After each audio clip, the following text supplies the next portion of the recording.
Империя Ля – наследник уйгурского каганата. Могущественная Киданьская империя Ля, которая более 300 лет доминировала в Центральной Азии, была построена на уйгурском фундаменте. Кидане – вассалы уйгуров. Хроники Ляоши пишут, во времена уйгурского каганата киданьский клан Ялянь получал ярлык «печать направления киданями». Получение печати – акт признания вассалитета, подчинение уйгурскому каганату. И вот в 839 году в Великой Степи разразилась невиданная экологическая катастрофа. Синь Таншу сообщает, в тот год было много болезней, голод и падеж скота, а вслед за ним открылась моровая язва и выпали глубокие снега. Китайская энциклопедия Танхуэя под 839 годом подтверждает, ряд лет подряд был голод и эпидемии, павшие бараны покрывали землю, выпадал большой снег. Так в степь пришла великая столетняя засуха, а в уйгурском каганате началась междоусобная борьба. Таншу сообщает, в 839 году министр Кулюкбек восстал против Кагана. Каган сам себя предал смерти. Уйгурский каганат распался в 840 году. Уйгуры разделились на три большие группы и переместились в оазисы Кашгара, Турфана и Ганьчжоу. Хроники Синь Таншу сообщают, род Хойху уйгуров рассеялся, племена ушли, северная степь осталась без вождей. Монгольская степь стала непригодна для кочевой жизни. Сразу после распада уйгурского каганата правитель Кидани из рода Ялянь Ван Елань в 842 году обращается к Китаю за новой печатью. Лиоши пишет, во времена клана Ялянь Кидани получали печать от уйгуров. Когда же Елань Каган попросил печать у династии Тан, императору Цзун наконец даровал печать послушной и верной Кидани. Тан Шу подтверждает, киданьский Ван Цаюйсу получил звание генерала облачных знамен и печать с текстом послушной и верной Кидани. Это стало актом перехода Кидани из-под уйгурской сферы влияния в китайскую.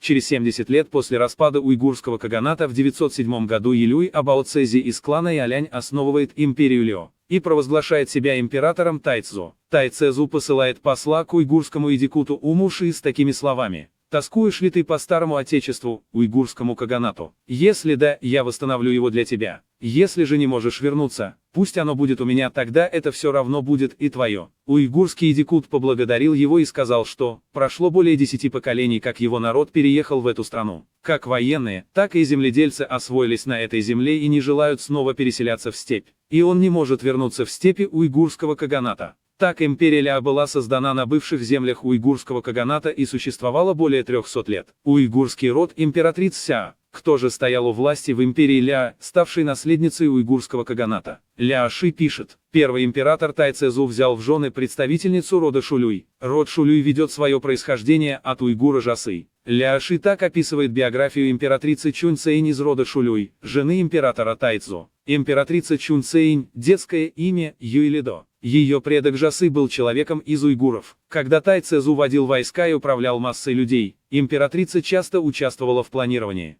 Однажды Тайцзу пересек пустыню, чтобы атаковать тангутов. Два племени Шивэй, Хуантоу и Чоуба, воспользовавшись его отсутствием, напали на ставку. Императрица, узнав об этом, выстроила войска и яростно атаковала и на голову разбила их, что прогремело среди всех иноземных племен. Когда усмиряли Бахай, императрица также участвовала в военном походе. Когда Тайцзу скончался, императрица стала регентом, управляя военными и государственными делами. При погребении она возжелала принести себя в жертву, но родственники и сановники усиленно отговаривали. Поэтому она отрубила свою правую кисть и поместила ее в гроб с мужем. Уйгурский род Шулюй, который позже стал называться Ся, стал родом императриц. И только из уйгурского рода Ся допускалось брать жен для императоров из киданьского рода Илюй. Все это время уйгуры были административным хребтом империи. Ляоши пишет, Тайцзу Илюй Амбагай переселил несколько тысяч семей уйгурской знати и лучших людей в Линьхаун, верхнюю столицу Ля. Уйгуры служили при дворе, ведая делами документов, перевода и торговли.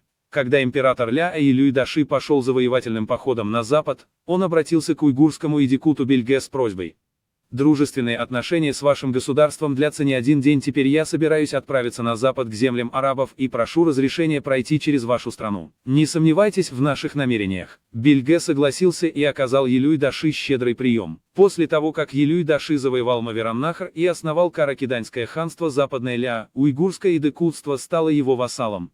Летописи Леоши подробно описывают соседние государства. Среди них уйгурские. Уйгурское государство Шаньюа, княжество Дуньхуана уйгуров Шачжоу, Великое княжество уйгуров Ганьчжоу, Великое княжество Гаочан, уйгурское эдикутство в Турфане, Великое княжество уйгуров-арсланов, Уйгурское ханство караханидов в Кашгаре. Великие государства-вассалы, Карё-Сися, Северная Сун, мощные племенные союзы, конфедерация Цезубу, предки монголов. Их карта простиралась от Персии и арабского халифата на западе до енисейских кыргызов на севере. Хроники Ляоши зафиксировала мельчайшие детали. И на гигантской невероятно детализированной карте описаны десятки крупных и малых народов. Но в летописи Ляоши нет никакого карлукского или киргизского каганата. Эти мифические каганаты – всего лишь выдумка современных историков. Уйгурская письменность – фундамент киданьской государственности. Их письменность была создана уйгурами и на основе уйгурского письма. Без уйгуров не было бы киданьской канцелярии, законов и летописей. Ляоши свидетельствует, у императора Илюй Салади де Цезу было 6 сыновей. 5 из них родила императрица Сюань Цзянь из уйгурского рода Ся. Старшим был Илюй Абао Цзи Тай Цезу, Диела, третий сын. Когда прибыли послы от уйгуров, его направили для встречи. Он пробыл с ними 20 дней и смог изучить уйгурское письмо. На его основе создано киданьское малое письмо. Уйгурская вера для Киданьской империи. Исконные верования киданей были связаны с шаманизмом и почитанием неба Тенгри, как у уйгуров во времена уйгурского каганата. Уйгуры, переселившиеся в оазисы Турфана и Дуньхуана, контролируя торговлю на Великом Шелковом пути, стали главными проводниками буддизма в Центральной Азии и Китае. Уйгуры переводили сутры на уйгурский язык, создавая свою уйгурскую буддийскую традицию. В глазах киданьской знати буддизм был религией образованной уйгурской элиты. Турфанские буддийские монахи, переводчики сутр, начали строить храмы и распространять учения в Ля. Императоры Ля, воспитанные в уйгурской среде, также стали активно строить буддийские монастыри и пагоды. Самая известная из них – пагода храма Будды в Кайфыне империи Ля. До нас дошли киданьские буддийские тексты на малом киданьском письме на основе уйгурской письменности. Сначала уйгурский каганат был сюзереном киданей. Спустя столетия после распада уйгурского каганата кидани строят свою великую империю. Уйгурские чиновники создают киданям письменность, бюрократию и администрацию и религию. Уйгурский род Ся становятся матерями и женами киданьских императоров. Уйгурские князья служат канцлерами и стратегами в армии Ля. Уйгурские государства помогают киданьскому императору, уйгурам по материнской линии завоевывать Центральную Азию. Подлинная политическая карта того времени, восстановленная по историческим хроникам Ляоши, не оставляет места для мифов. Империя Ля была уйгуро-киданьской. Эта история повторится и с Монгольской империей. Уйгуры стали мозговым центром и становым хребтом кочевых степных народов, от империи Киданий Ля, империи тангутов Сися до Монгольской империи. Уйгуры давали кочевникам письменность, чиновников, администрацию, дипломатов и, главное, обеспечивали торговлю на Великом Шелковом пути.